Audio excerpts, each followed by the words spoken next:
My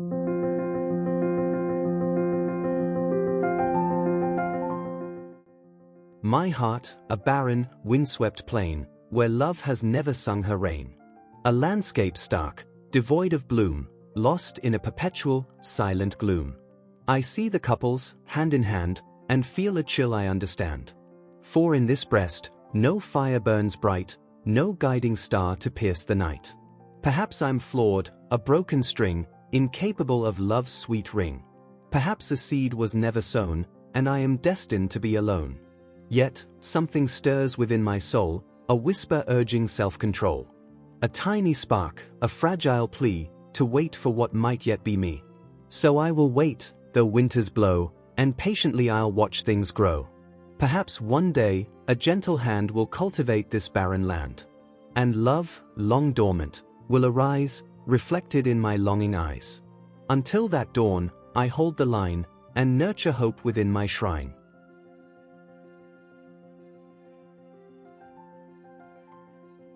The weight of unrequited effort, when lack of love becomes a familiar pattern. For some, the experience of love becomes synonymous with a persistent ache, a constant striving, a never quite fulfilled longing. It's a pattern woven into the fabric of their relationships, a melody played on repeat, a scarcity of affection met with an abundance of effort. If this resonates, you might find yourself accustomed to a lack of love, a conditioning that compels you to wait, to hope against hope, and to relentlessly try harder to please, even when the returns are minimal. Growing up with emotional neglect, inconsistent affection, or conditional love can lay the groundwork for this pattern. When your needs for love and validation were not consistently met in your formative years, you learn to associate love with a sense of lack. This creates a deep-seated belief that you must earn love, that it's a prize to be won through tireless effort and unwavering devotion. The cycle of waiting, hoping, and pleasing. This preconditioning often manifests in various ways, perpetuating a disheartening cycle. The waiting game. You become adept at waiting for affection, for recognition, for the reciprocation of your efforts. You tell yourself, they are just busy, or they'll come around eventually. You rationalize their lack of attention, clinging to the hope that things will improve. The power of hope. Hope becomes your driving force, the fuel that keeps you going in the face of disappointment. You convince yourself that if you just try a little harder, say the right things, or anticipate their needs, you'll finally receive the love and validation you crave. The pleaser within. You become a master of pleasing, anticipating needs, offering unwavering support, and often sacrificing your own desires in the process. Your value becomes tied to your ability to make others happy, even at the expense of your own well-being. The cost of unreciprocated love. While the intention is born from a place of longing and a desire for connection, this pattern can be incredibly damaging. Erosion of self-worth. Constantly striving for approval without receiving it can significantly erode your self-worth. You begin to believe that you're not good enough, that you're inherently unlovable, and that you need to work harder to earn even the smallest scraps of affection. Emotional exhaustion. The constant effort to please can lead to burnout and emotional exhaustion. You're pouring your energy into a relationship that isn't giving back, leaving you depleted and resentful. Attraction to unavailable partners. This pattern can also contribute to a tendency to be attracted to unavailable partners. The familiarity of the struggle for affection, the challenge of winning them over, feels strangely comfortable, even though it perpetuates the cycle of unreciprocated love. Suppressed needs. In prioritizing the needs of others, your own needs are often suppressed. You learn to minimize your own desires and feelings, further reinforcing the belief that you're not worthy of having your needs met. Breaking the cycle. Recognizing this pattern is the first step towards breaking free. Here are some ways to begin the healing process. Self-awareness. Acknowledge the pattern and its origins. Understand how past experiences have shaped your expectations and behaviors in relationships. Self-compassion. Be kind to yourself. Recognizing that this pattern developed as a coping mechanism to survive difficult situations will foster compassion. Forgive yourself for your past choices and embrace the possibility of change. Setting boundaries. Learn to say no, to prioritize your own needs, and to assert your boundaries. This will help you reclaim your agency and establish healthier relationships. Challenging negative beliefs. Identify and challenge the negative beliefs that drive your behavior. Question the belief that you're not good enough or that you need to earn love. Seeking support. Therapy can provide a safe space to explore your past experiences, process your emotions, and develop healthier relationship patterns. Prioritizing self-love. Focus on nurturing your own well-being. Engage in activities that bring you joy, practice self-care, and cultivate a strong sense of self-worth. It takes courage to break free from a pattern that has become deeply ingrained. But by recognizing the weight of unreciprocated effort and taking steps to prioritize your own needs and well-being, you can create healthier, more fulfilling relationships based on mutual respect, genuine affection, and unconditional love, starting with the love you give yourself. The radical act of owning more. Why shoulder more than your share in relationships? We're constantly told that relationships thrive on balance, on a 50-50 split of responsibilities, efforts, and even blame. But what if I told you there was power, and even a path to deeper connection, in willingly taking on more than your fair share of the burden? What if you were willing to embrace the radical idea of absorbing more than 50% of the responsibility, guilt, and blame in any relationship?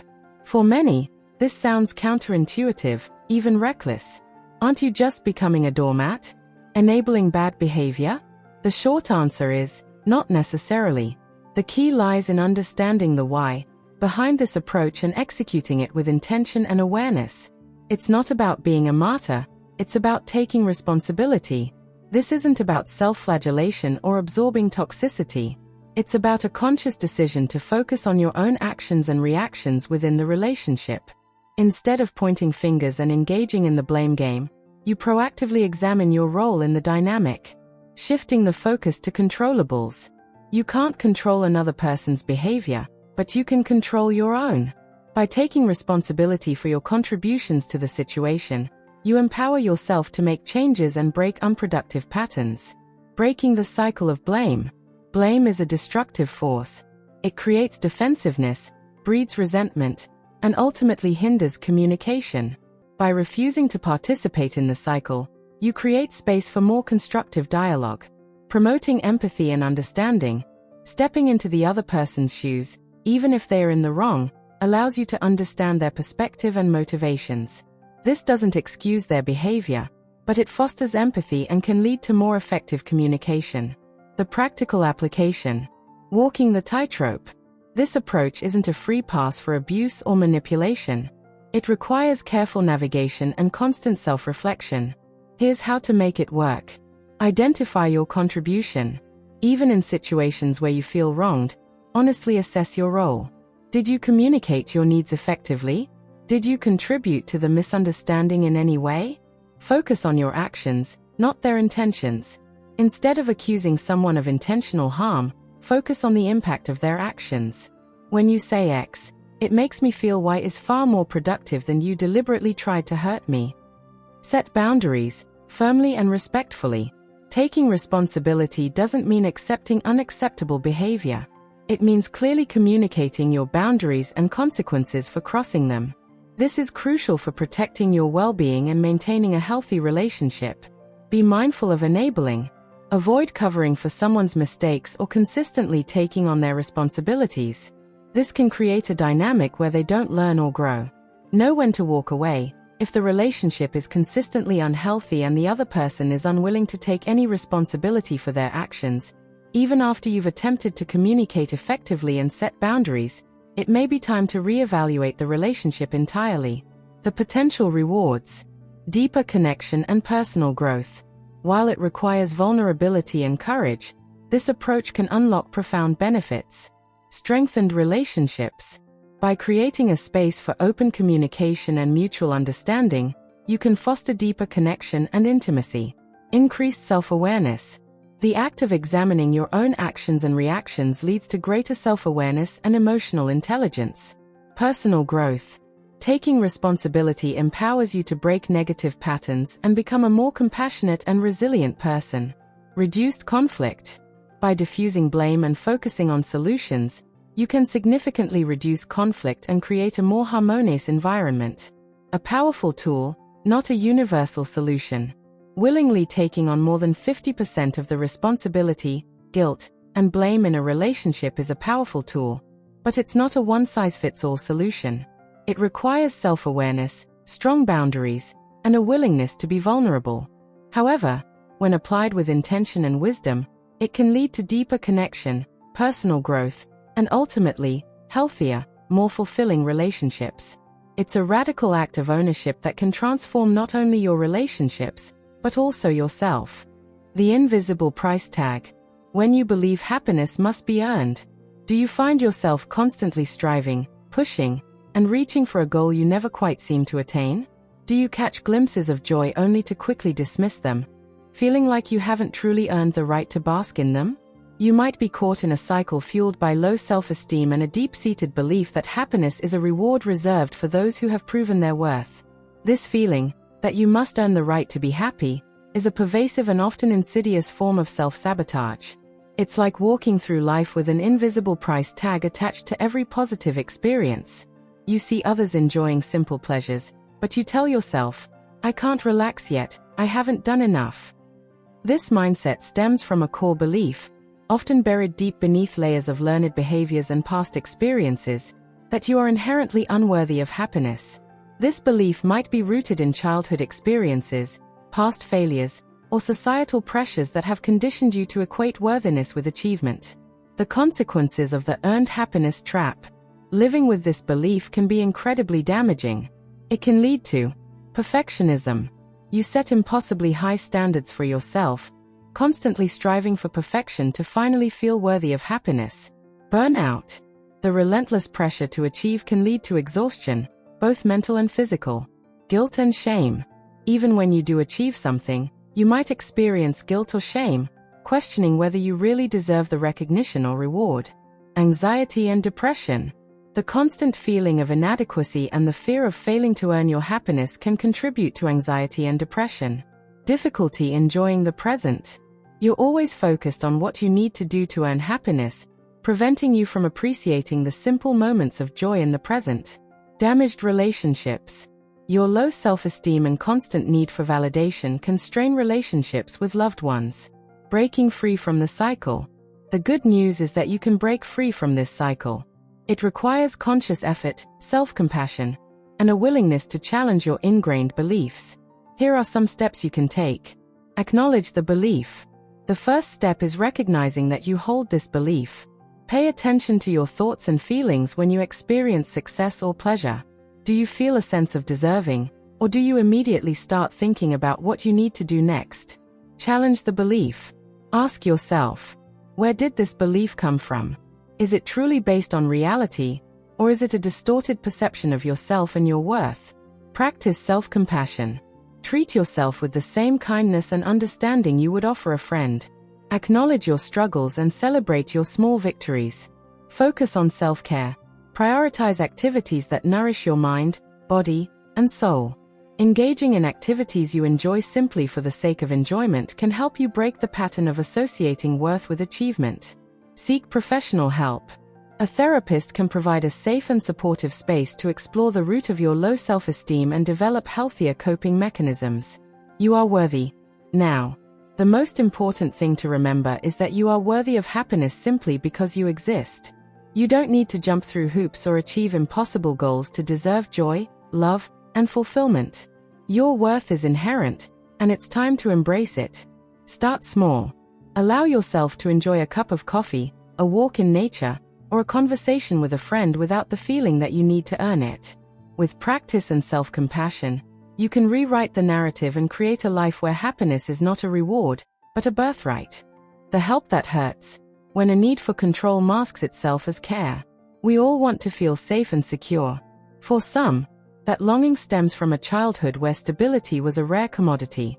Growing up with uncertainty can leave deep scars, fostering a profound need to manage the environment around us and, crucially, the people within it. This need, often unconscious, can manifest as a desperate desire for control, especially within relationships. But no one wants to be perceived as a control freak. So, this drive for dominance often disguises itself as something far more palatable: helpfulness. Think about it. Offering unsolicited advice, stepping into fixed situations for loved ones, constantly anticipating needs before they are even voiced. On the surface, these appear to be acts of kindness and consideration. But when they stem from a deep-seated anxiety about losing control, they become a different beast entirely. The roots of control. The connection between childhood insecurity and the need to control is well documented. A chaotic or unpredictable upbringing can leave individuals feeling untethered, craving the structure and predictability they lacked in their formative years. In the absence of reliable care and consistent boundaries, they learn to rely on themselves, often developing a belief that they are the only ones who can truly be trusted to handle things effectively.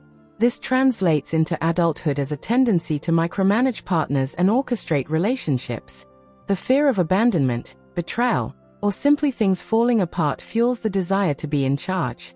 By controlling the circumstances and the people involved, the individual believes they can preemptively shield themselves from potential pain and disappointment.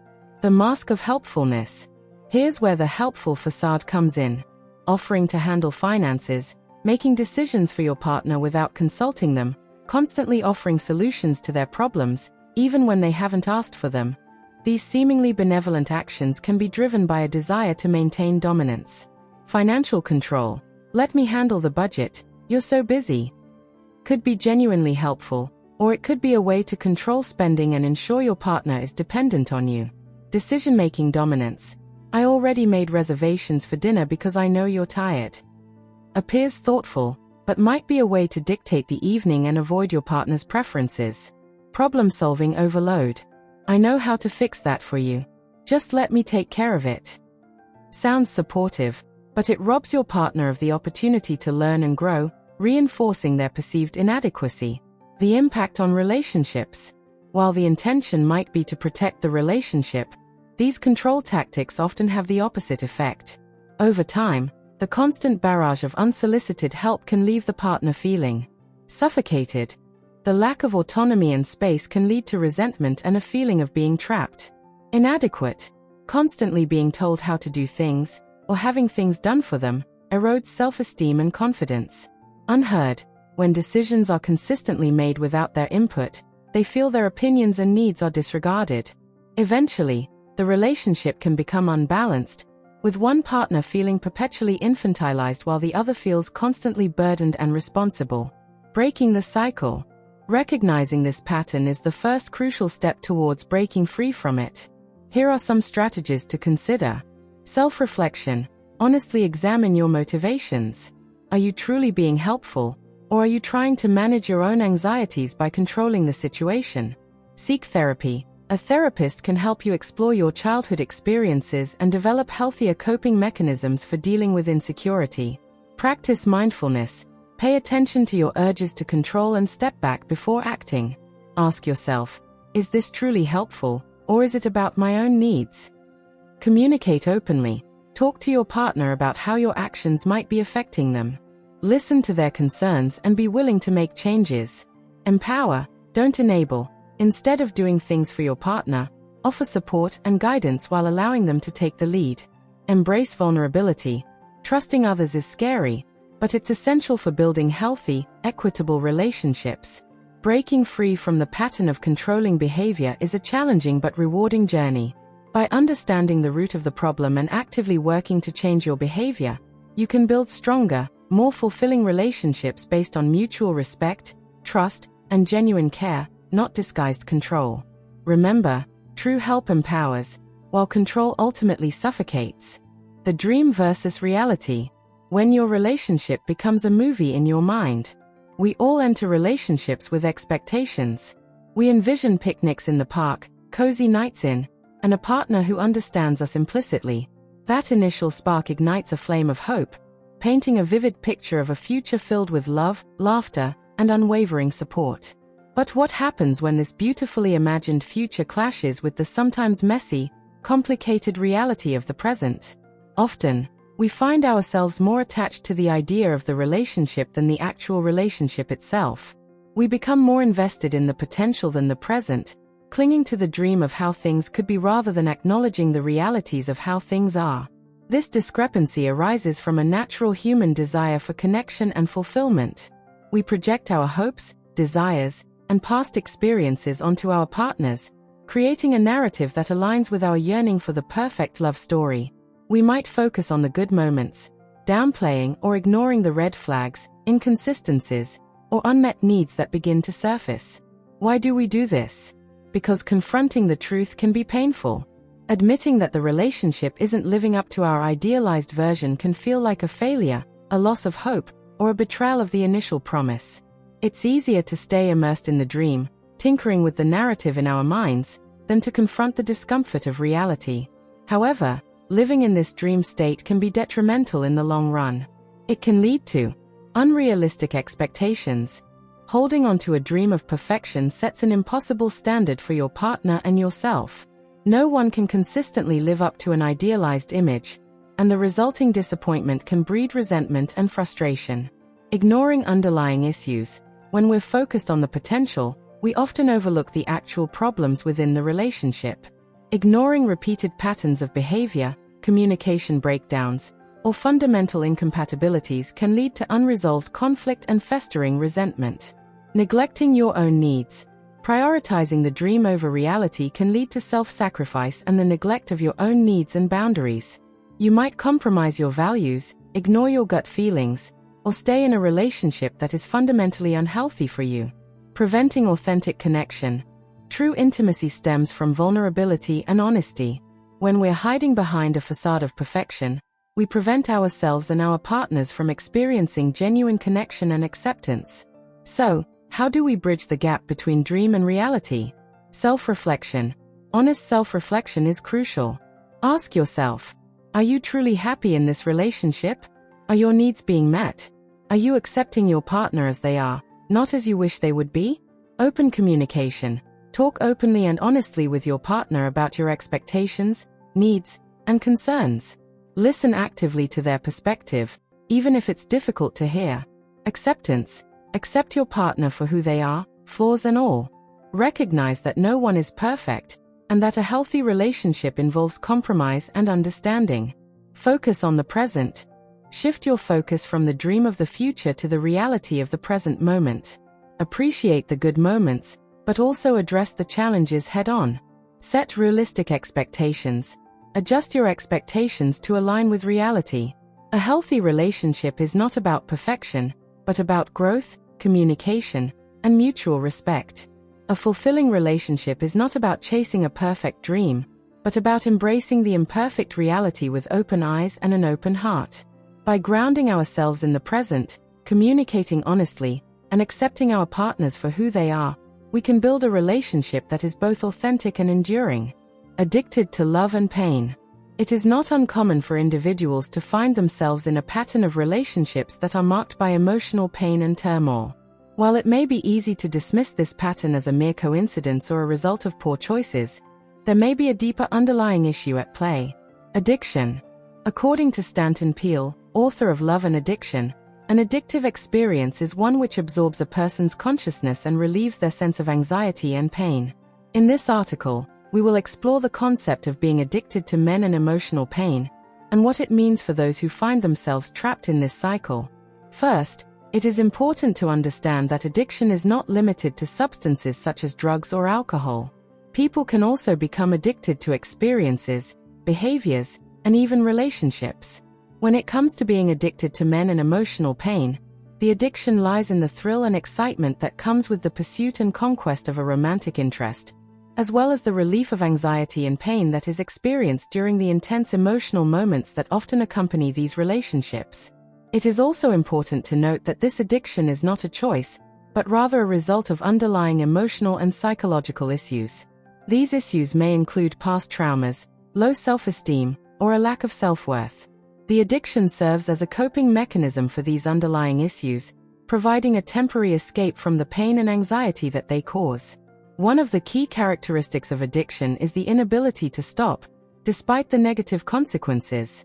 In the case of being addicted to men and emotional pain, these negative consequences may include damaged relationships, lost opportunities, and a general sense of unhappiness and dissatisfaction with life. Despite these consequences, the individual is unable to break free from the addiction, as the temporary relief and escape that it provides is too powerful to resist. Another characteristic of addiction is the presence of withdrawal symptoms when the addictive behavior is stopped. In the case of being addicted to men and emotional pain, these withdrawal symptoms may include feelings of loneliness, boredom, and a lack of purpose. The individual may also experience intense cravings for the addictive behavior, making it difficult to resist the urge to engage in it once again. Breaking free from the addiction to men and emotional pain can be a difficult and challenging process. It requires a deep understanding of the underlying emotional and psychological issues that are driving the addiction, as well as a commitment to addressing these issues and finding healthier coping mechanisms.